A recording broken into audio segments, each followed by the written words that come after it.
Welcome to my another new video, and I am the Dark Scientist. So friends, क्या आपने कभी space को time के साथ कंसिडर किया है? Most of the science students ये समझते होंगे कि मैं किस चीज़ के बारे में बात कर रहा हूँ. Yes, I am talking about space time. Space time एक ऐसा मैथमेटिकल मॉडल है जो कि स्पेस जो कि 3 डायमेंशनल है और टाइम जो कि 1 डायमेंशनल है उसे एक सिंगल 4 डायमेंशनल कंटिन्यूम में फ्यूज करता है. मतलब स्पेस 3 डायमेंशनल अगर है और टाइम 1 डायमेंशनल है तो जो स्पेस टाइम है वो 4 डायमेंशनल ही होना चाहिए, जो कि वो है. और ये सब पहले प्रपोज हुआ था मैथमेटिशियन हर्मन मिन्कोस्की के द्वारा 1908 में as a way to reformulate Albert Einstein special theory of relativity 1905 साल वाली. फिर एक सैबियन होजेनफोल्डर नाम की फिजिसिस्ट है. हाँ, वो फीमेल है. मतलब मैं इसलिए बता रहा हूँ क्योंकि पढ़ते समय मुझे भी नाम किसी फीमेल का होगा ऐसा लगा नहीं. मतलब मुझे लगा कि ये मेल का होगा. तो वैसे ही एक जर्मन यूट्यूबर है मेरी तरह.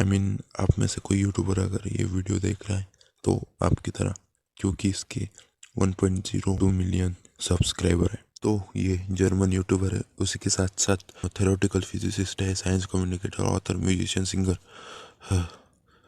तो ये सब वो है. तो इसने ये बताया कि स्पेस टाइम फ्लूइड के जैसा बिहेव कर सकता है.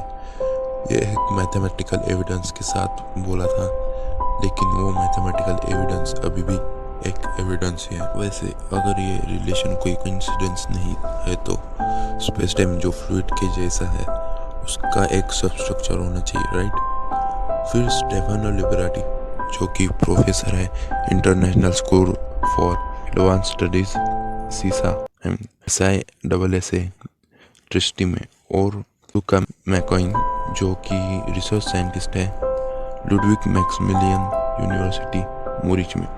तो इन्होंने कहा कि अगर स्पेस टाइम एक फ्लूइड है तो इनके कैलकुलेशन के हिसाब से अकॉर्डिंग टू देयर कैलकुलेशन वो सुपर फ्लूइड ही होना चाहिए. सुपर फ्लूइडिटी ये एक ऐसी कैरेक्टरिस्टिक प्रॉपर्टी है जिसमें जीरो विस्कोसिटी है, और विस्कोसिटी ये एक मेजर है फ्लूइड्स के रेजिस्टेंस टू फ्लो का.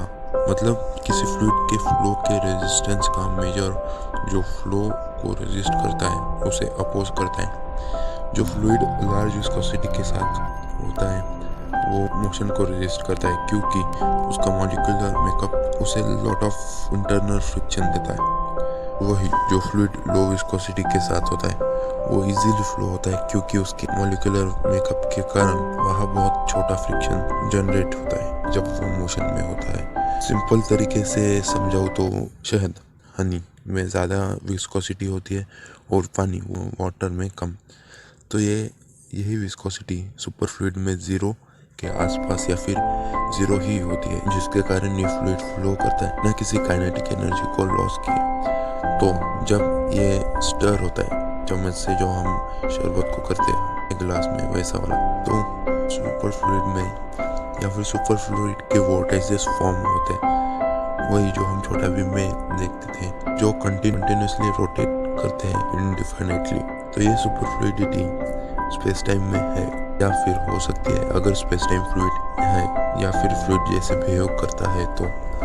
और according to Einstein space time एक स्टेज की तरह है जो कि अपने प्लेस पर ही रहता है, चाहे एक्टर्स उस पर चल रहे हो या नहीं, भले ही वहाँ कोई भी स्टार्स या प्लैनेट्स डांस ना कर रहे हो, स्पेस टाइम तब भी वही रहेगा या फिर तब भी वही होगा. और किसी ने कुछ दिनों पहले ये सोशल मीडिया पे फोटो पोस्ट की थी.